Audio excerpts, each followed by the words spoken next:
Hello, today I am joined by Igor Grossmann. He is a part of the psychology faculty, and today I'll be asking him a few questions to get to know him a little bit better. And I'll just go ahead and jump right into the first question. Uh, Igor, what would you say sparked your interest in psychology? This is a very important question to me because, like many of you, I was not born in the country that I live in right now. And in fact, when I was younger, my family moved from Ukraine to Western Germany. And one thing that I very quickly realized is that not only I had to learn a new language, but I also had to adjust to the customs and emotional expressions and behavior of other people. I started observing, tried to figure out how to navigate the new schooling system as a teenager. And through that, I started to become more and more interested in sort of psychological phenomena and cultural differences between people from one part of the world and another part of the world. That ultimately sparked my interest in psychology. Yeah, awesome. And just moving on to the next question, could you describe one of the courses that you teach?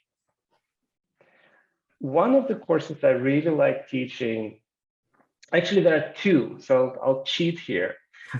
One that I really like teaching is the course on culture and cultural differences and how cultures change. I really like to teach this course because I think it really provides the richness of our multicultural experience in different parts of the world and in Canada. And the other one that I really like teaching that is for me very strongly connected to the culture course is the course on research methods. The reason I think it's important is because the research methods are the foundation of psychological science.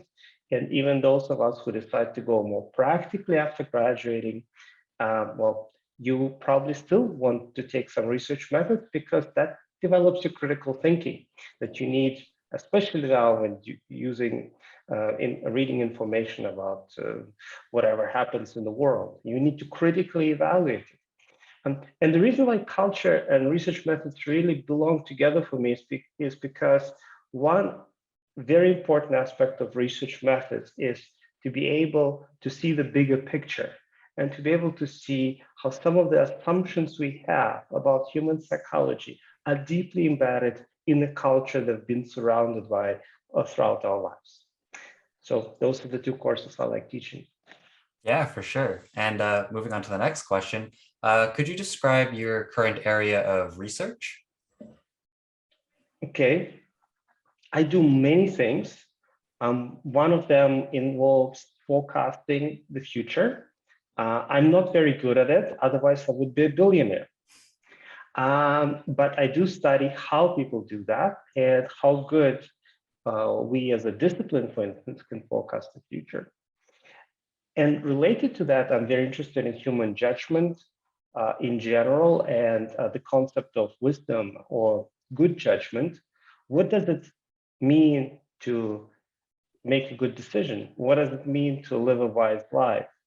Those type of questions is something that we are pursuing in the lab using a whole range of different methods.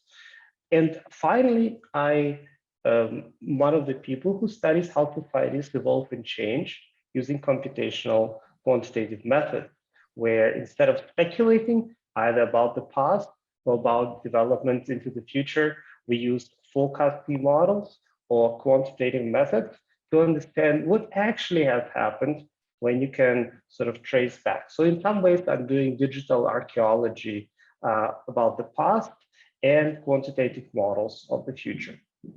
Yeah, very interesting. And moving on to the final question, I just wanted to ask, what would you say is something that you were very passionate about?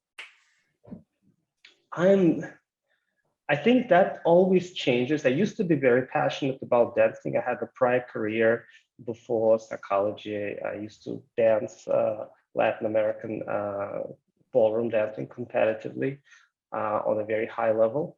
But since I became a professor, I think I switched my interest a little bit. I'm very passionate about coffee. I'm very passionate about travel and exploring new cultures, and sometimes about all the things that are involved in that, be it new food, be it meeting new people or learning new customs.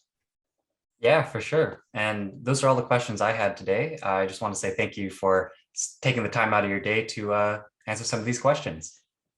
Thank you for having me.